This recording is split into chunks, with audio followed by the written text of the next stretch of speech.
Sebelum kita memulai pelajaran, marilah kita berdoa. Berdoa dimulai.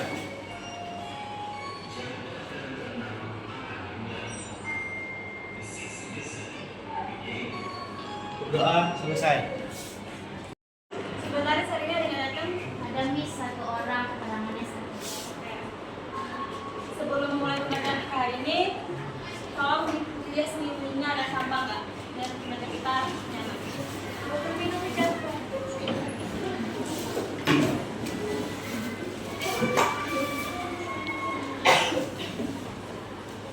Alat tulisnya juga sekalian disiapkan ya. Ini.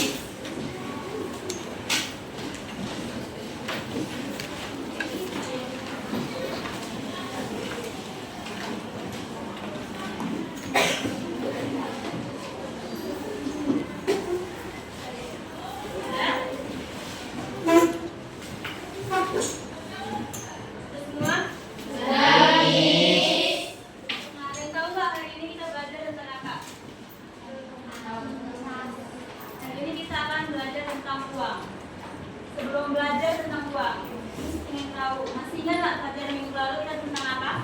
Lembaga keuangan. Lembaga keuangan, ada yang tahu? Masih ingat lembaga keuangan itu apa?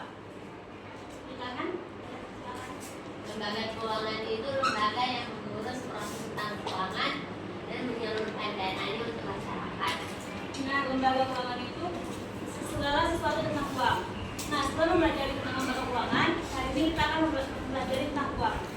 Adapun tujuan pembelajaran kita ini, setelah guru menjelaskan tentang uang, kita harapkan para peserta didik mengetahui tentang sejarah uang, baik dari proses berbarter, masa uang barang, dan masa uang ini. Nah, kita akan belajar tentang uang, pengertian uang. Menurut kalian, uang itu apa? Transaksi jual beli, transaksi. Selain jual beli, uang juga bisa untuk pembayaran utang. Nah, kita setelah mengetahui tentang pengertian uang, di Indonesia sejarah uang itu ada 4. Yang pertama, masa sebelum barter, di mana di masa ini orang memenuhi kebutuhan itu ya sesuai seadanya aja. Mereka ingin sayuran yang mereka menanam, mereka ingin tinggal, mereka tinggal di gua. Itu terjadi pada zaman prasejarah. Selanjutnya ada masa barter, di mana masa barter itu barang ditukar dengan barang. Barang misalnya ini butuh ayam, sedangkan Sarah butuh sayuran. Kita coba belah biaya studi biar berarti bisa tukar. Namun kekurangannya di sistem barter ini yaitu tidak sesuai harganya. Karena kan biasanya kan ayam lebih tinggi nilainya daripada sayuran. Jadi itu hal itu juga nggak bisa didapatkan dalam waktu yang mudah, karena kan nggak semua orang bisa menukar ayamnya dengan sayuran. Selanjutnya karena masa itu banyak mengalami kesulitan, muncullah masa uang barang, di mana uang barang ini memiliki nilai tinggi. Seperti di zaman dulu garam itu kan alat dapur, itu sangat dibutuhkan di setiap rumah. Nah, jika kalian ingin sesuatu, kalian bisa membelinya dengan garam, karena garam ada nilai harganya. Dan itu juga gak berlangsung lama, langsung ke masa uang yang begini. Uang sekarang itu ada beberapa jenis, uang logam dan uang kertas. Dan itu kalau yang dulu kan kita nggak ada istilahnya tentang utang. Sekarang setelah ada uang ini, orang bisa berutang dan mengembalikannya dengan uang. Nah, mungkin sampai situ aja pembelajarannya. Ada yang ingin bertanya? Bertanya apa deh? Apakah mungkin misalnya masyarakat modern kembali menggunakan uang barang, dan kapan sih situasi uang itu bisa relevan? Nah, pertanyaan itu kita simpan dulu. Ini ingin bentuk kelompok, kita bagi 4 kelompok ya. Kelompok 1, kelompok 2, kelompok 3, kelompok 4. Kalau dibentuk kelompoknya deh, Miss.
3 gimana maju? Bisa?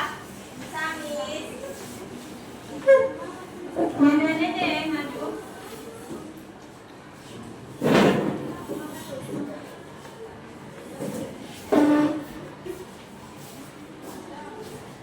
Yang lainnya di belakang ya, Dek, yang lain. Selamat siang semuanya. Kami dari kelompok 3 ingin mempresentasikan soal yang jadi sekarang ini. Yang pertama,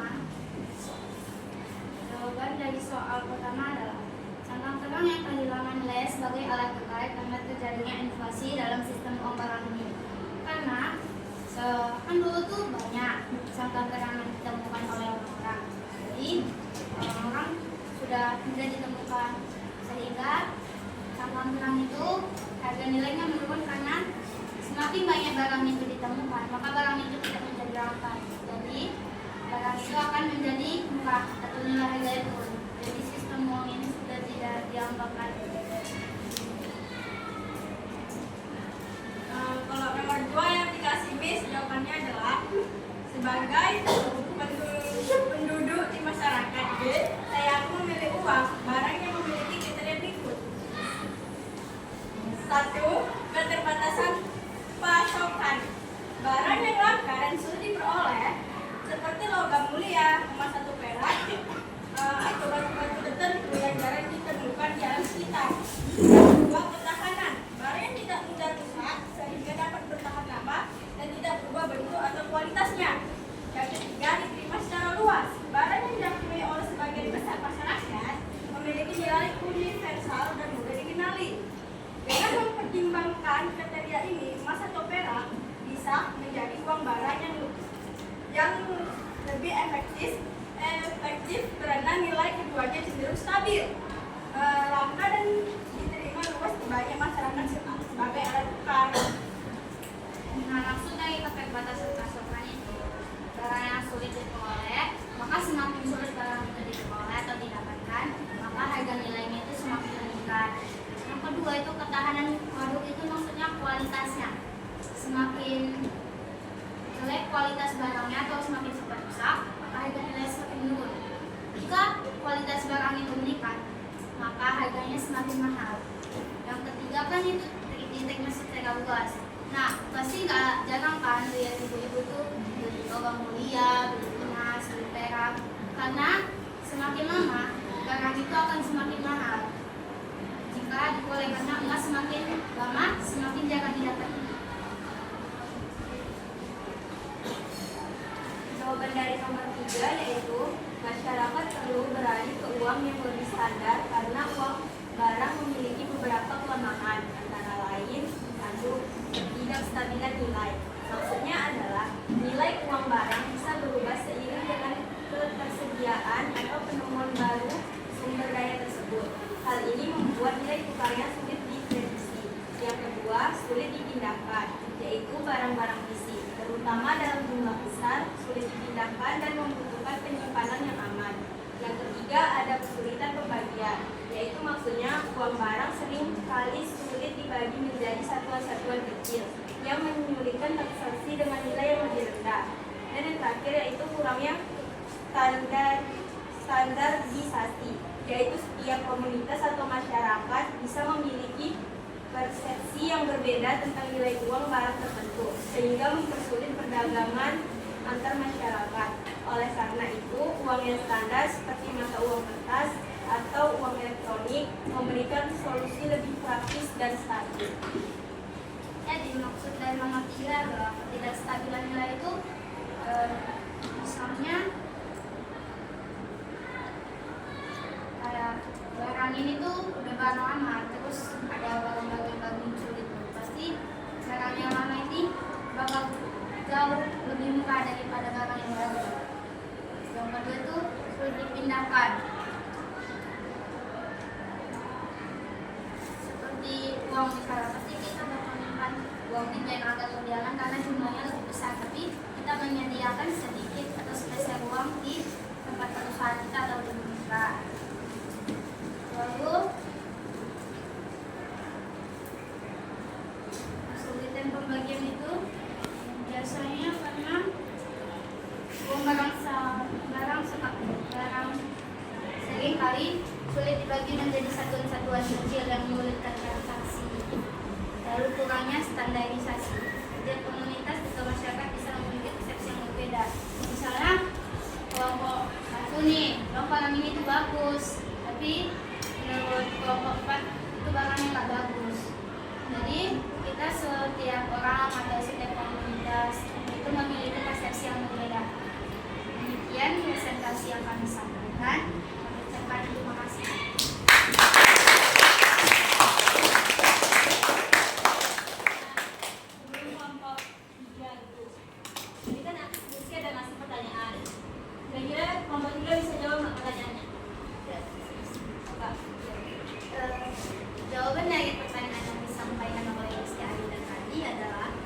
Masyarakat modern bisa kembali menggunakan uang barang dalam kondisi darurat seperti bencana alam yang membutuhkan akses ke sistem pembayaran atau distribusi uang. Uang barang mungkin menjadi alat tukar sementara. Masyarakat bisa beralih ke penggunaan barang-barang seperti makanan, air, atau alat medis sebagai mata uang dalam keadaan darurat. Boleh tepuk tangan untuk kelompok 3 sekali.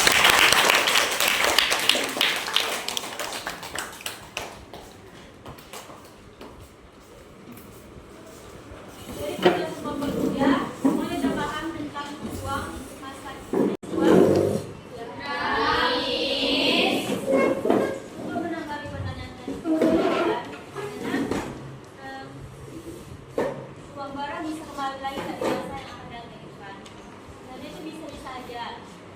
Seperti yang jawab kelompok 3 tadi, salah satunya penyebabnya bencana alam. Terus itu kan kalau misalnya ada banjir, waktu bencana alam contohnya banjir, orang-orang kan pastinya banyak yang sakit gitu kan. Dan di situ kan yang paling dibutuhkan pasti obat-obatan, makanan, dan mereka nggak sempat terbang membuang. Dan disitulah uang barang bisa digunakan untuk saling menukar. Misalkan dia memiliki nilai harga. Selain itu, zaman sekarang itu bank udah banyak. Tapi kan sebagian masyarakat juga nggak terlalu percaya bank. Jadi mereka menggunakan uang barang. Contohnya itu kayak emas. Mereka menganggap emas itu lebih berharga daripada uang kertas atau uang logam. Nah, dari kesimpulan pembelajaran hari ini, ada yang bisa ngasih kesimpulan nggak? Boleh silakan. Saya memberi kesimpulan bahwa masyarakat beralih dari sistem barter dan uang barang ke uang standar karena kebutuhan akan alat tukar yang lebih stabil, praktis, dan dapat dipertukarkan secara luas. Uang barang memiliki kelemahan dalam nilai yang tidak stabil, kesulitan pemindahan, dan pembagian yang tidak efisien. Kesimpulan pembelajaran kita hari ini tentang sejarah uang. Sejarah uang itu mulai dari zaman prasejarah sampai sekarang itu sebenarnya sudah melakukan banyak perubahan. Dimana sebelum masa barter, sudah barter, masa uang barang dan masa uang sekarang. Bahkan uang sekarang juga udah ada uang elektronik kayak ATM itu. Mungkin itu aja kesimpulan pembelajaran hari ini. Sebelum kita mengakhiri pelajaran, ketua kelas boleh dikenali doanya deh. Miss. Sebelum kita mengakhiri pelajaran, marilah kita berdoa. Berdoa dimulai.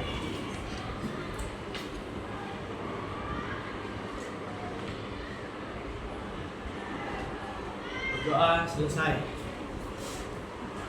Baik, minggu depan kita lanjutkan pembelajaran kita. Materinya itu tentang jenis-jenis dan fungsi uang. Saya harap kalian bisa mencari sumber pembelajaran lainnya selain dari buku, mungkin dari internet. Dan sekian untuk hari ini. Ditunggu guru selanjutnya ya.